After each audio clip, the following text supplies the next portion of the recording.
Señores, estamos de regreso en su programa Mirada Educativa, el plato fuerte, el banquete ya de Mirada Educativa. Vamos a aprovechar a nuestro invitado. Ya verán por qué estamos modo internacional. Quien nos acompaña es doctor en filosofía y magíster en filosofía con mención en epistemología. Es profesor del Departamento de Filosofía de la Facultad de Letras y Ciencias Humanas en la Universidad de San Marcos, Perú, donde ha enseñado las cátedras de lógica, teoría del conocimiento, filosofía del lenguaje, filosofía de la psicología, seminario de filosofía analítica y el seminario de René Descartes. Actualmente está desarrollando investigaciones en el campo de la inteligencia artificial a partir de una discusión evolutiva del lenguaje que compara la adquisición del lenguaje humano con la generación del lenguaje por la inteligencia artificial. Muy profundo. Ya déjalo hasta ahí. Déjalo Sí. hasta ahí, no sigas. Sí, está con nosotros Nixon, El Álvaro. Álvaro Rebolledo Novoa. Bienvenido, Álvaro. Bien, muchas gracias por esa tan gentil presentación, Leo y Nixon, y a todos los que escuchan este programa de Mirada Educativa. En realidad, para mí es muy grato estar acá en la emisora, en el programa, invitado por Olga tan gentilmente. Y bueno, han hecho una presentación que ni yo mismo me la creo, o sea, ¿cómo he podido hacer tantas cosas? No sé. Pero nada, muy a gusto y dispuesto a conversar, porque de eso se trata, que de pronto aquello que parece como que muy complicado, muy difícil, pues que no deja de serlo, pueda ser objeto de nuestra charla.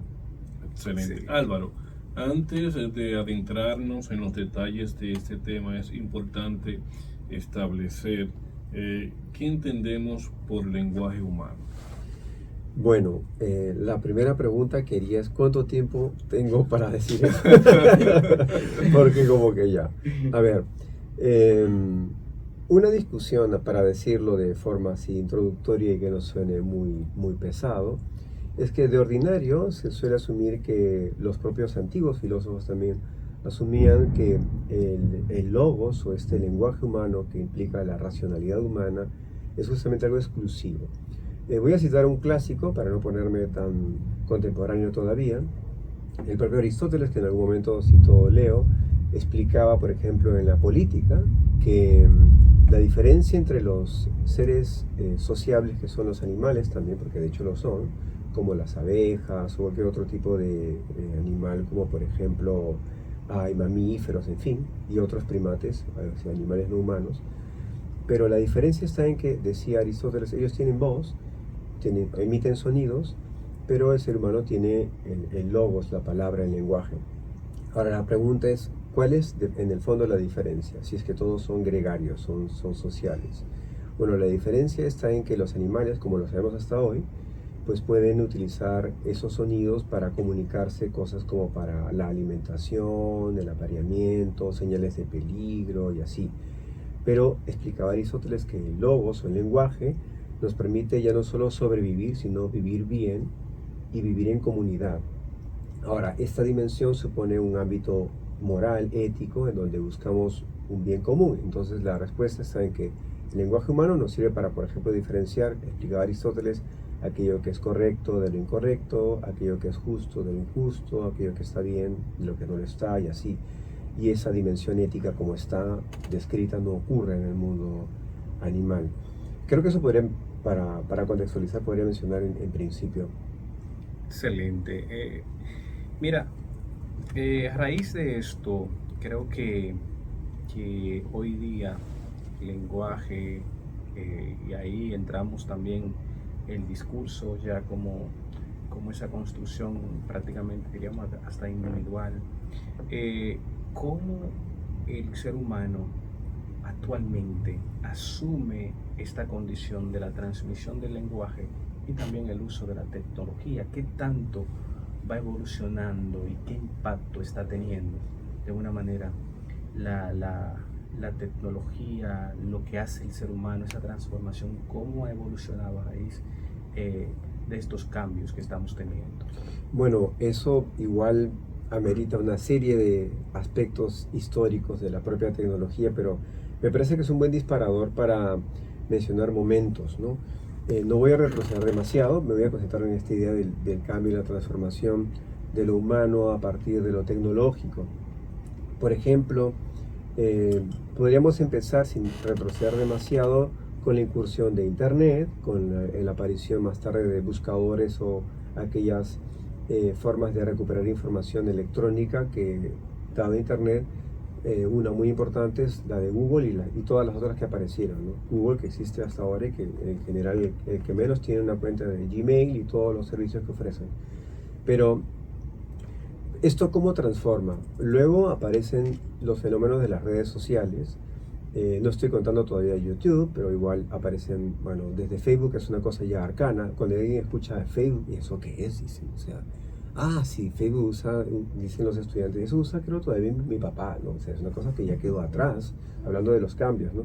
Pero bueno, otro tipo de redes, Instagram que sobrevive, pero TikTok y lo demás, o sea, tiene un impacto muy fuerte. Lo puedo mencionar así muy puntualmente, en pasar de algo que antes teníamos, que era una cuestión también técnica, pero que se ha transformado por las variables de la velocidad, la operatividad y también este asunto de obtener resultados muy rápidos, muy veloces y que te optimizan el tiempo para otras cosas. Voy a usar algo que está acá, yo de paso tengo acá un libro muy bonito, pero no lo pueden ver, pero yo sí lo leo, dice acá El pasado dominicano. Bueno, pero es un libro, un invento humano, es un libro físico y si no crea que hasta suena, pero el punto está en que esto, por ejemplo, me permite hablar del tránsito que hay entre lo que es la lectura de libros y la compra de libros físicos, impresos, a lo que sería las plataformas digitales. Por dar una idea, yo he migrado hace mucho ya a todo lo que es el formato digital. Cuando me preguntan si visitan mi casa, casi no van a ver libros en físico. Solo tengo muy pocas ediciones que son muy bonitas. Tengo textos incluso para niños que tienen unas ediciones preciosas, pero no tengo tantos libros de filosofía. Tengo algunos que todavía, cuando compro, los compro para regalar. Y he migrado porque yo puedo tener mi biblioteca digital en la que recupero información y todo eso. Pero ocurre una cuestión bien curiosa sobre la transformación. Eso también supone una dimensión generacional. Hay personas que, por ejemplo, Humberto Eco murió diciendo de que el libro impreso era un invento que era insuperable. Bueno, pero Humberto Eco, con todo lo Humberto Eco que fue, no veía lo que estaba pasando, y es más o menos lo que está ocurriendo también con la inteligencia artificial. O sea, es un asunto que uno puede tener una opinión buena, mala, regular, pero es algo que está presente y que nos obliga a pensar porque la gente la está usando. Tú sabes, Álvaro, que yo recientemente, así, viendo parte de esa discusión que hay de si la inteligencia artificial va a sustituir la forma de pensar del ser humano, quise ver como ese espacio de evolución que iba de la oralidad al libro. Y precisamente me encontré que hubo una discusión también. Las personas que tenían la parte de oral, que entendían que con la aparición del libro, el ser humano no iba a tener la memoria no iba a avanzar, no iba a crecer, porque ya iban a tener todo el conocimiento fuera de ellos y no iba a ser transmitido así. O sea que siempre ha habido como esa cierta resistencia en ese cambio que se va dando en el ser humano. Pues creo que esa palabra es clave, la idea de la resistencia. Cuando apareció Internet hubo también mucha gente que se demoró. Vamos a ponerlo otra vez para no retroceder demasiado con esto de Google y otros buscadores, ¿no? Pero en fin, era algo que, por ejemplo, incluso lo voy a plantear en términos educativos, que es algo que nos interesa, porque acá todos creo que enseñamos. El profesor antes tenía un rol, una imagen, era aquel que llevaba la información al aula. Bueno, eso no existe ya. Y si alguien sigue concibiendo ese tipo de figura, pues tiene que hacer una reingeniería hace mucho, porque si el estudiante quiere información, como se utiliza casi como ya un verbo, no puede googlear, no se puede hacer una búsqueda en Google y ya está. Pero ahora hay algo mejor, que hay varios aplicativos de inteligencia artificial que ya están instalados en los buscadores, por ejemplo en las propias redes, ¿no? de Meta, ¿no? Que cubre aparte de Facebook, Instagram y otras más. Pero así, por ejemplo, si tú uses Gemini o uses Copilot o ChatGPT o Claude o DeepSeek, la que te dé la gana, la que esté a tu alcance, tú buscas y puede ser ya que te aparece la propia inteligencia artificial describiendo el asunto. Entonces la información ya está ahí y está pues en segundos. Y entonces ese es un asunto que deja pensando porque sobre el tema de la resistencia que mencionabas, Leo, parece que hay personas que o no se quieren dar cuenta o no se quieren dar cuenta de que ese asunto ya no puede continuar así. Entonces ahí viene nuestro reto. Si se consigue información así tan rápido, una tarea, una asignación, una evaluación, ¿no? Un profesor tiene que evaluar, ¿no? Y entonces dice otra persona, bueno, pero ahora ¿cómo van a hacer esto? Porque si antes era con Google o con Wikipedia o lo que fuera, ahora la inteligencia artificial te puede emular un montón de cosas. También es cierto que hay apps para identificar este asunto de cuándo se ha hecho con inteligencia artificial y lo demás. Pero lo que voy es que se trata de un rediseño ya no solamente de este tipo de uso de las tecnologías, sino también de cómo estamos entendiendo nuestro trabajo como educadores. Yo uso una observación bastante elemental, aprovechando la idea de la resistencia, ¿no? Habitualmente, ahora yo vengo de un evento, un congreso internacional de filosofía, bueno, iberoamericano de filosofía sobre inteligencia artificial aquí en la UAS, pero las aulas están diseñadas, y pasa también en Perú y en muchos lugares donde uno va, con una estructura y con una imagen que ya te dice qué es lo que se debe hacer allí. Normalmente están sillas, ¿no? Asientos individuales, la mayoría, y hay adelante como un écran, una pantalla, hay un proyector ya instalado, una computadora, lo que fuera. O sea, hay alguien que va a estar delante y los demás que van a estar sentados escuchando. Ese asunto viene por lo menos del siglo XIX, si no antes, o sea, que no se ha modificado. Entonces, ¿cómo queremos modificar o cambiar estructuras cognitivas y educativas si seguimos usando también ya como edificios que están diseñados para una forma de creer qué es lo que hay que educar? Lo mismo con las tareas, porque tendría que dejarle algo así como un cuestionario que yo sé que lo va a hacer con ChatGPT. Ahora, ahí viene el drama. El profesor realmente, o la profesora, lo va a revisar, lo va a evaluar, y qué pasa si es alguien que o tiene esta resistencia, aunque parezca increíble. Hay personas que no saben de estas cosas, de la potencia de la inteligencia artificial, que los estudiantes sí, porque lo tienen todo el tiempo. Y entonces van a timar, van a hacer trampa, y eso trae mala prensa al uso de la inteligencia artificial. Yo sí creo que se puede emplear como un asistente y que puede funcionar de una forma adecuada. Pero eso igual es todo un tema de conversación, porque conversaba con un profesor que, bueno, es mexicano, pero enseña en Estados Unidos, que en una universidad, no mencionaré cuál, están ya casi como obligando a los profesores a usar ChatGPT. O sea, bueno, eso ya también te dijo algo que está mal, porque se supone que sí o sí tienes que emplearle y tienes que explicarle a los estudiantes cómo usar. O sea, yo creo que eso está muy bien, pero no hay que ser tan ingenuos. ChatGPT pertenece a una empresa, no a OpenAI, y entonces hay todo un lado corporativo de fondo, que es el que, si no prestamos atención, vamos a creer que es solamente un artificio, un juego, que es lo que más o menos se nos quiere vender. Pero hay también, si nos ponemos un poco políticos o más del lado de la sospecha, estructuras e intereses económicos que habría que considerar, ¿no? Pero creo que me fui de largo. No. Álvaro, no, pero en ese mismo sentido, estás hablando de tecnologías, has mencionado la inteligencia artificial como una tecnología que se está utilizando mucho. Sí. Incluso mencionaste varias aplicaciones que utilizan inteligencia artificial, y sabemos que en las últimas décadas la inteligencia artificial ha sido una herramienta que se utiliza para generar y analizar textos, y lo hace de manera bien precisa. En este sentido, nos gustaría saber, aunque has dado pinceladas de lo que es la inteligencia artificial, ¿qué es la inteligencia artificial y cómo influye en el lenguaje?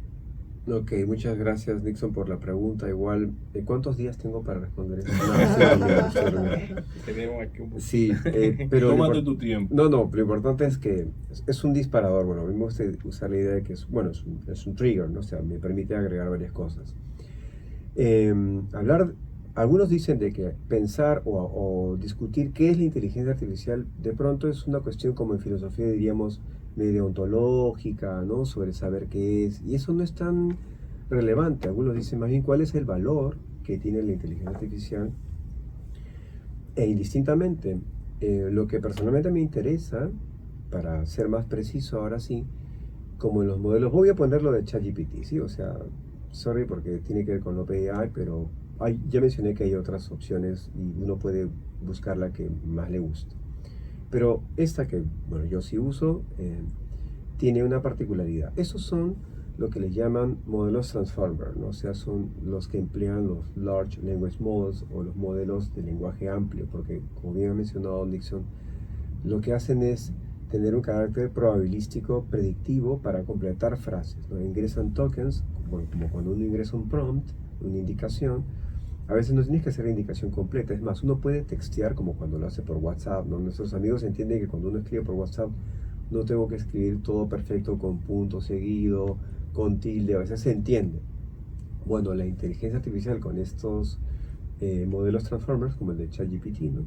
Sé que es Generative Pre-trained Transformer, o sea, el modelo, lo que hacen es justamente inferir rápidamente, ¿no? Vamos a suponer, yo escribo Leo, pero en vez de Leo me equivoco a la hora que estoy texteando, estoy haciendo como escribiendo en mi teléfono, y en vez de poner, escribo L, en vez de poner la E, escribo un número 3, por decir que me equivoqué, ¿no? Y en vez de poner O, pongo un 0, que me entiende igual.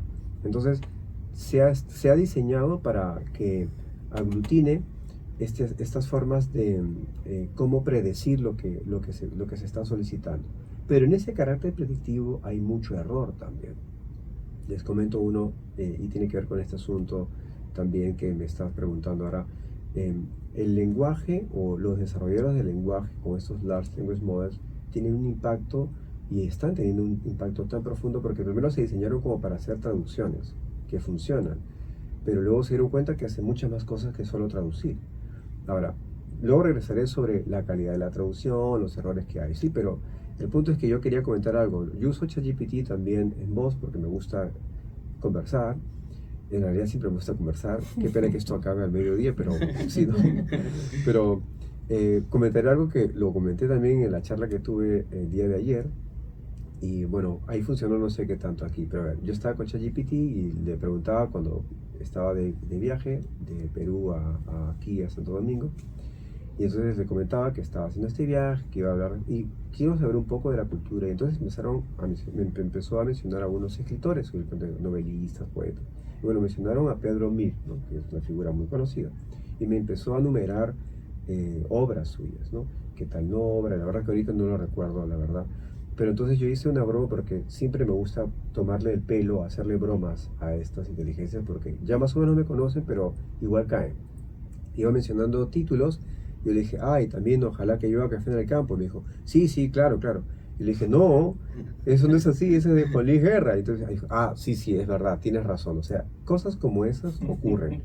Y eso con voz, ni siquiera lo he hecho con el texto, o sea, con la voz, porque el asunto ahora, y eso es lo interesante, la emulación de estos desarrolladores de lenguaje con estos modelos transformers, ya no solamente tienes que haces el texto como el chat, sino que ahora tienes voz avanzada. Tú puedes escoger la voz.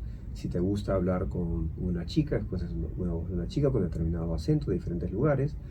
Si eres una chica y quieres hablar con un chico, pues escoges una voz varonil, como tú quieras. Te ponen con diferentes acentos. Tuve una experiencia también sobre eso, si quieren luego se la cuento para no estar robando mucho el micrófono, pero la idea es que ya ahora se trata de ofrecer algo que intenta emular cada vez más el lenguaje humano hasta en el plano conversacional, ya con tanta presión y presión, es como decir, tanto y tanto que le vengo tomando el pelo, haciéndole bromas, ya hasta incluso está como la inteligencia advertida y me dice, no me estás haciendo una broma esta vez, ¿no? O seguro que me estás bromeando, ya está, porque obviamente se entiende, ¿no? Ya se está adaptando al usuario en este caso. Porque imagínate, a mí me contaron eso y eso ya no, y con esta parte cierro de momento esto. Me contaron unos amigos, unos colegas de otra universidad que ChatGPT, por ejemplo, se adapta al tipo de lenguaje que a veces se emplea. Que alguien se empieza a decir improperios, a decir cosas un poco gruesas, le responde igual. Bueno, yo no he probado eso, no sé, tampoco es que me interese, pero me llamó la atención porque está diseñado como para responderte con una amabilidad que no es humana, porque es infinita. O sea, tú puedes levantarte a las 3 de la mañana de pronto y preguntar algo y siempre termina diciendo, hay alguna otra cosa que pueda hacer por ti. Y en ese caso yo también le dije, no me responda de esa forma porque pareces un robot. Sí, ya sé que no eres humana, pero por favor, cada vez que termines de decirme algo que yo te pregunto, formule una pregunta sobre algo que a mí me interesa y tú sabes porque tienes los datos o que tiene que ver con el tema que estamos hablando. Pero entonces es un ejercicio que se adapta, pero también su adaptación está como, por así decir, en un mapa de datos masivos que son estadísticos y entonces se va desplegando, pero en ese universo que tampoco es tan abierto porque si no, pues ya se parecería mucho al ser humano, ¿no? Le falta contexto, le falta entender estas ironías, porque obviamente pues aunque alguien me dijo, no, pero igual alguien que no conoce la música de Juan Luis Guerra hubiera caído de pronto en el chiste. Puede ser, yo lo sé, ¿no? Pero así, pero lo dejo ahí porque otra vez estoy que robo el micrófono que da miedo. Amigos y amigas, estamos conversando con el doctor Álvaro Rebolledo Novoa, doctor en filosofía, con el tema lenguaje humano y su generación por la inteligencia artificial. Yo voy a irme un poco al concepto mismo de inteligencia artificial. Inteligencia artificial, ¿es inteligencia realmente? ¿Por qué? Pero después de la pausa. Así que continúen con nosotros en Mirada Educativa. Amigos y amigas, estamos de regreso en Mirada Educativa en los 95.3 y 106.5 y vamos a seguir este conversatorio con el doctor Álvaro Rebolledo Novoa, quien está acá precisamente en un congreso en la Universidad Autónoma de Santo Domingo que se está llevando relacionado también con la inteligencia artificial y que realmente durante una semana, ¿verdad, Álvaro? Así es. Estado ahí. Sí, esto ha empezado este día lunes, termina hoy. En teoría tendría que estar en una conferencia de cierre, pero Olga me persuadió, pero fue muy fácil persuadirme porque dije voy a estar conversando en una radio, y me gusta la conversación, dije no, y entonces ya estoy aquí, pero voy a llegar como quien dice al cierre, si es que, porque es ahora en un auditorio algo así como de ciencias, un asunto que está creo en la parte colonial del centro. Sí, el evento se llama el Quinto Congreso Iberoamericano de Filosofía de la Ciencia y la Tecnología y la temática central se llama Inteligencias Artificiales. A mí me ha gustado esta experiencia porque vienen dado el nombre de muchas partes, pero lo interesante fue toda la inauguración, ¿no? Fue muy formal, ¿no? Vinieron representantes del gobierno, ¿no? De los ministerios, fue una cosa así como muy por alto. Y luego de ello, bueno, ya de esas conferencias, me encantó luego que pusieran música, y no solo música, sino que bailaran. Y después de media hora de ver que bailaban, yo ya estaba en otro mood. Yo dije, bueno, acá empieza la fiesta, porque después de una charla de como de 40 minutos, yo ya estaba en otra. Pero no sé, así es que yo confío en que en la clausura habrá algo también, porque a mí me han dicho que aquí en República Dominicana no se hace nada que no tenga música. O sea, eso es verdad, es verdad. Ahora, retomando el tema, antes de irnos a la pausa, te dejamos una pregunta sobre la inteligencia artificial. ¿Es inteligencia? ¿Qué tanto realmente se simula realmente la inteligencia humana? Y pudiéramos incluso llegarlo después a los límites y hablar un poco del tema ético ahí. Que yo sé que al final vamos a ir por esta parte. Bueno, es una pregunta muy interesante. Igual en el congreso que mencioné se ha estado conversando mucho de esto.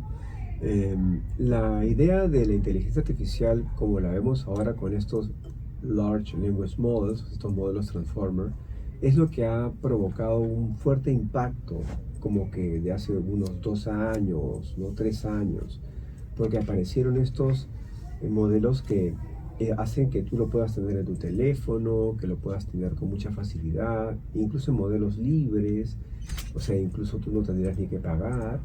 Ahora puedes tener un modelo Plus y puedes tener un modelo no sé cuánto, y así que es para $20 o $100, en fin, modelos corporativos, o sea, para toda una institución.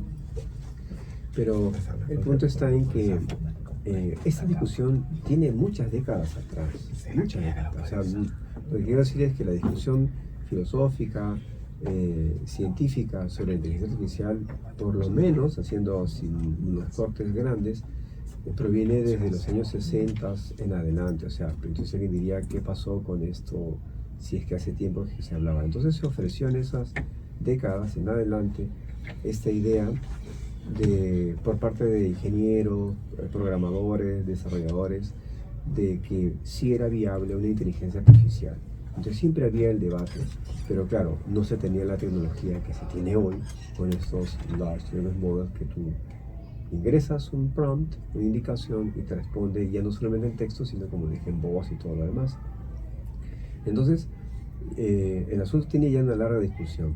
Y una de las cosas que se sigue discutiendo, incluso con las versiones que se tienen actualmente de estos modelos de inteligencia artificial, Transformer, es, como bien preguntaba Leo, si es inteligencia o no lo es. Bueno, una de las cosas que se discute justamente es el concepto de inteligencia, que supone varias cosas.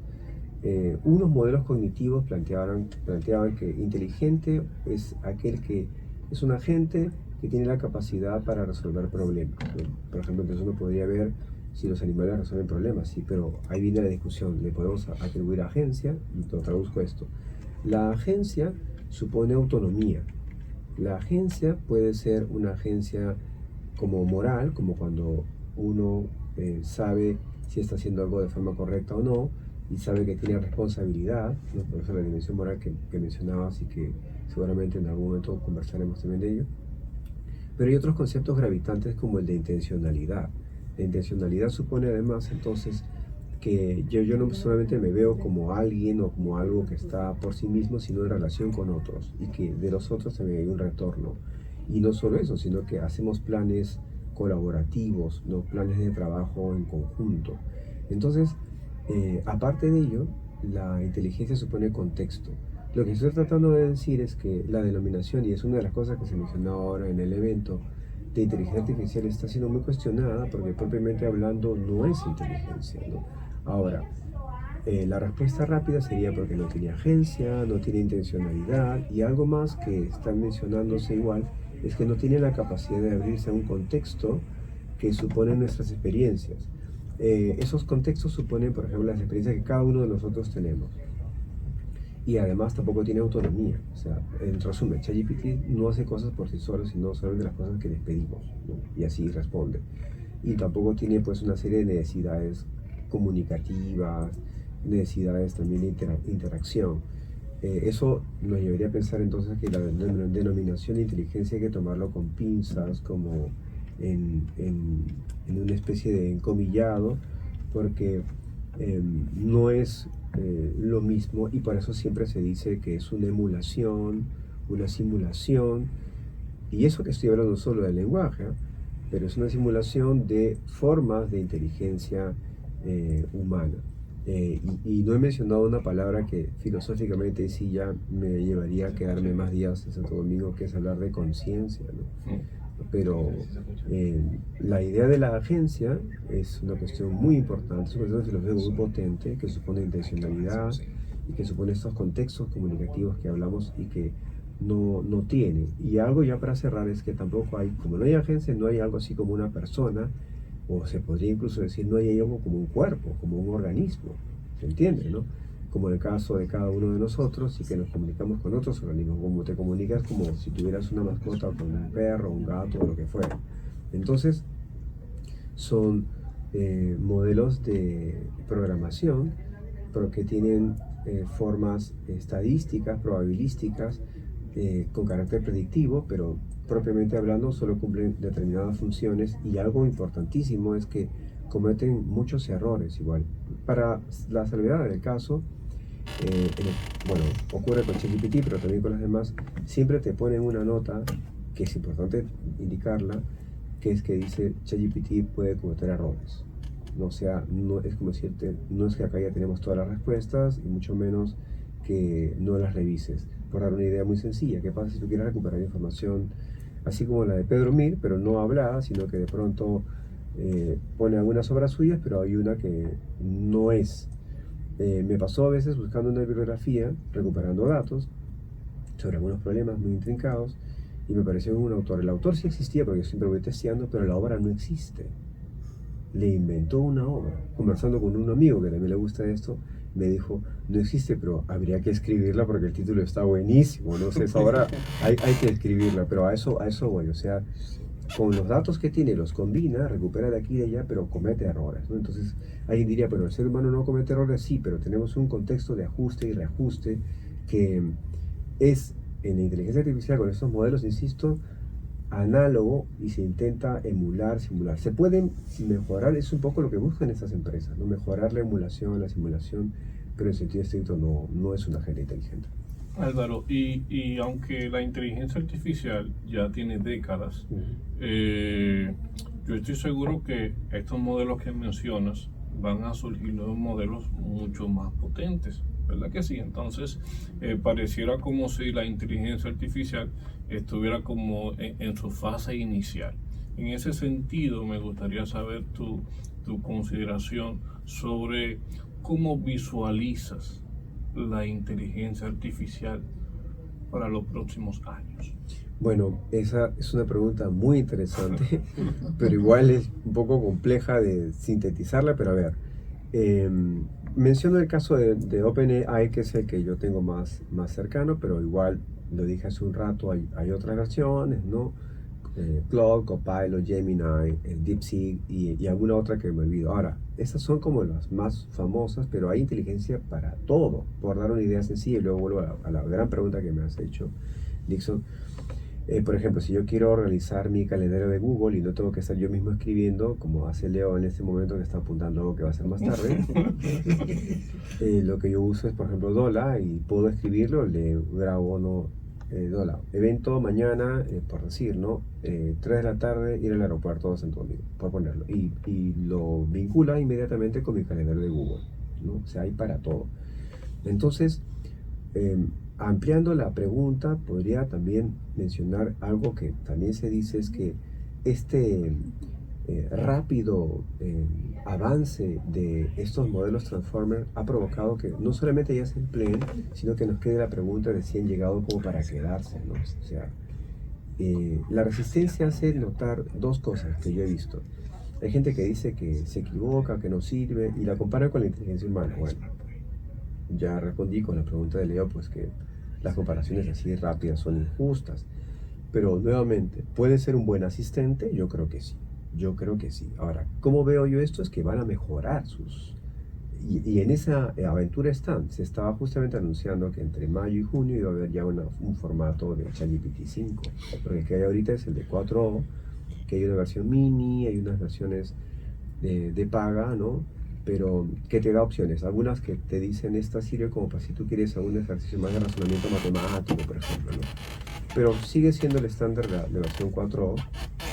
Pero lo interesante es cómo ha cambiado esto del 2023 al 2024 tan rápidamente y cómo hay continuamente updates, o sea, actualizaciones que te están diciendo que hay un gran esfuerzo por mejorar su capacidad de emulación. Ahora, ¿cómo yo veo esto? Lo inevitable. Ahora, es bien curioso esto porque salen muchos memes. A mí me gusta ver muchos memes porque son muy divertidos. Me hacen el día, me río y además que me dejan varias ideas porque hay gente que tiene a través del humor una potencia reflexiva y hacen esas analogías. Deben recordar de estas películas de Terminator, ¿no? Y Sarah Connor y la advertencia de la inteligencia artificial y todo eso. Bueno, pero por ahí no va un poco el asunto, ¿no? Que los robots van a sustituir a los humanos. Eso es más película, ficción, que nos gusta creer eso, pero bueno, eso no va a ocurrir, ¿no? Pero más bien puede ocurrir lo otro. Por ejemplo, la idea de, y acá viene la parte ética, está pasando y va a ocurrir, que se va a sustituir el trabajo humano. Y eso sí nos hace pensar. Ahora alguien diría, pero esto no es nuevo, porque el proceso de automatización es que justamente ya ha habido procesos de automatización que han reemplazado a mucha gente que les han dicho a usted, bueno, se tiene que jubilar porque el trabajo que usted hace lo hace una máquina y me cuesta, por decir, no, me cuesta 5 y lo que usted me cuesta 50, lo siento. Y entonces, incluso uno diría en cuestiones así muy sueltas, ¿no? Ya hay, por ejemplo, para temas legales, para temas hasta médicos, y da que pensar, porque hay aplicaciones de inteligencia artificial también en procesos de medicina. O sea, si le vemos el lado bueno es que habría que implementar todas estas cosas, pero siempre hay una dimensión ética que considerar. O sea, tiene que haber y hay mucha investigación sobre la ética de la inteligencia artificial porque nos está faltando eso y también regulación internacional, pero que es complicado porque esto queda en manos de estas corporaciones que he mencionado, sea bueno, ¿no? Álvaro, recientemente escuchaba a una persona acá que se dedica un poco a estos estudios, Ricardo Nieve, que decía, referente a la generación de jóvenes y adolescentes, que por primera vez en la historia de la humanidad, el lenguaje de una generación va a disminuir en comparación con otra. ¿Qué tan cierto es esto? ¿Y cómo está impactando esto en el conocimiento, en el desarrollo de la memoria, la inteligencia artificial? Yo sé que es profunda la pregunta en este sentido, y voy a decir que es amplia, pero ¿cómo realmente está impactando esto en nuestros niños? ¿Realmente supone esto una disminución también de la capacidad de pensar de esta generación? ¿Está el lenguaje en peligro con el uso de la tecnología? Porque él decía, el ser humano está aprendiendo más de la tecnología que de él mismo. Te dejamos la pregunta. No, sí, siento que estoy en una sustentación de tesis, pero por lo complejo de la pregunta, pero es que es muy divertida, ¿no? Es que después creo que tenemos que continuar esta charla en otro sitio, pero bueno. Sí. Es muy buena la pregunta y me hace pensar en varias cosas, y porque a mí también me gusta la literatura, cuando tú hablabas de la idea de cómo se reduce el lenguaje y se reduce el pensamiento, yo no pude evitar, por ejemplo, pensar en la novela de Orwell, 1984, ¿no? Porque justamente parte del plan que se cuenta en dicha novela es que el lenguaje se va a reducir y hay cada vez, a diferencia de lo que ocurre a veces con nuestras lenguas, que de modo pragmático se expanden, ¿no? Se amplifican los significados, ahí los diccionarios como que se recortan, se vuelven de menos páginas, pero hay una intención, pues, que es controlar, tener a las personas con una sola idea. Y en esa novela lo que se trataba justamente de pillar y de castigar era lo que decían el doble pensar. O sea, la idea de cómo alguien, para decirlo en sencillo, tiene una habilidad más reflexiva y se da cuenta, esto que me están contando no es tanto así, pero si está todo controlado a través del lenguaje, como tú bien has dicho, tenemos menos posibilidades.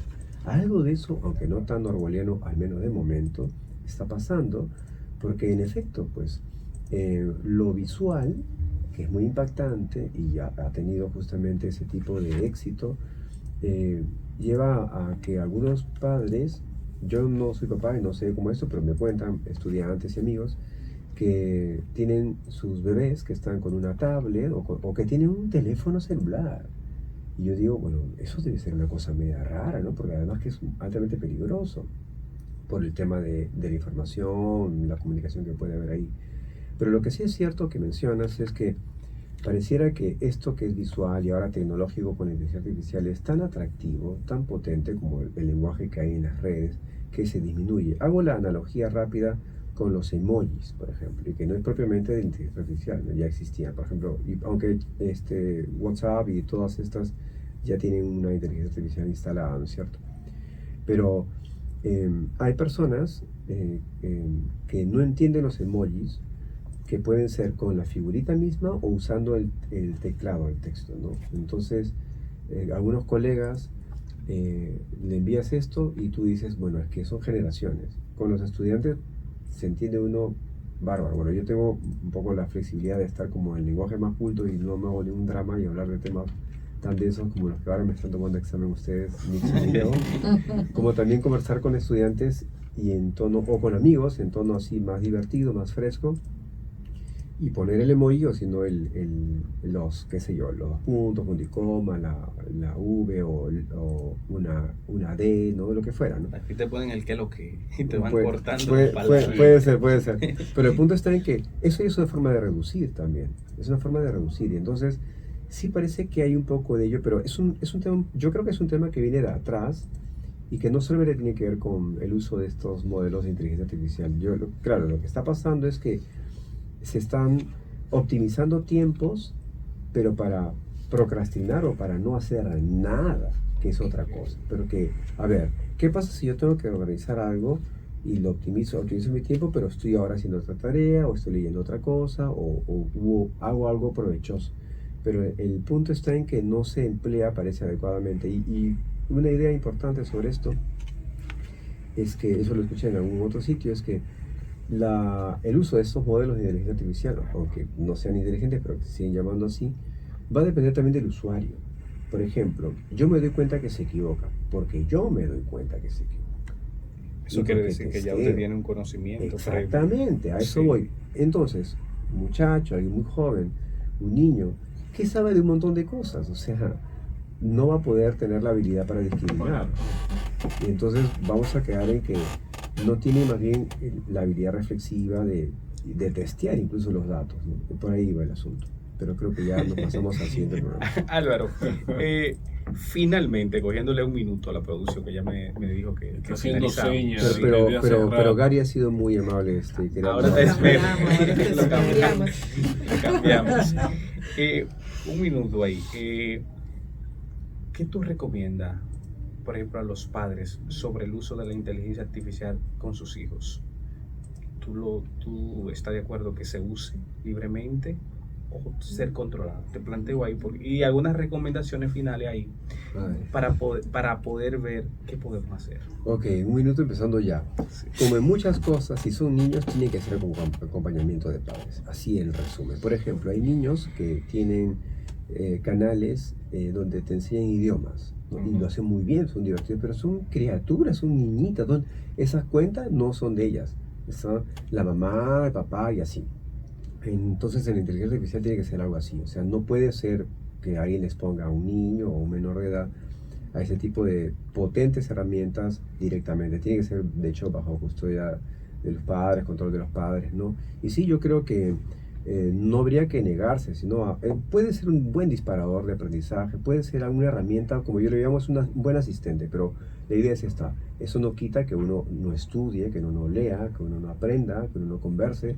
No está reemplazando lo que yo debería hacer, me está ayudando, pero eso es lo que a veces se confunde. Creen que ya ahora debe hacerlo todo por mí y que yo simplemente ya me quedo como libre para salir a jugar fútbol, que está muy bien, pero necesito un tiempo también para hacer mis tareas y esas cosas, ¿no? Entonces no debe reemplazar la otra, sino que debe ser algo que se puede sumar de forma importante.